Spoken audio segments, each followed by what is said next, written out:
Hi all. వారంలో ఒక్కరోజైనా పిల్లలకి మునగాకు ఇస్తూ ఉంటాను. ఈ వీక్ అయితే చట్నీ చేశాను. ఇందులో విటమిన్ ఏ, సి, నెక్స్ట్ వచ్చి కాల్షియం చాలా ఎక్కువగా ఉంటుంది, యాంటీ ఆక్సిడెంట్స్ ఉంటుంది, బ్రెయిన్ డెవలప్మెంట్కి కూడా చాలా మంచిది, ఇంకా డైజెషన్ కూడా బాగా అవుతుంది. ఈ మునగాకు చట్నీ ఎలా చేసుకోవాలంటే ఫస్ట్ ప్యాన్ పెట్టుకొని కొంచెం ఉర్దాలు వేసుకోవాలి.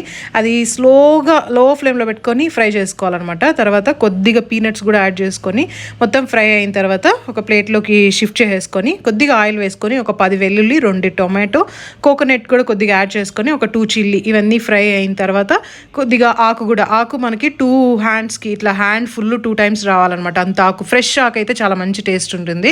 అది ఒక 2 మినిట్స్ ఫ్రై అయితే చాలు. తర్వాత కొంచెం కొత్తిమీర యాడ్ చేసుకోవాలి. కొత్తిమీర వేసిన వెంటనే ఒక 1 మినిట్కే మనకి ఫ్రై అయిపోతుంది.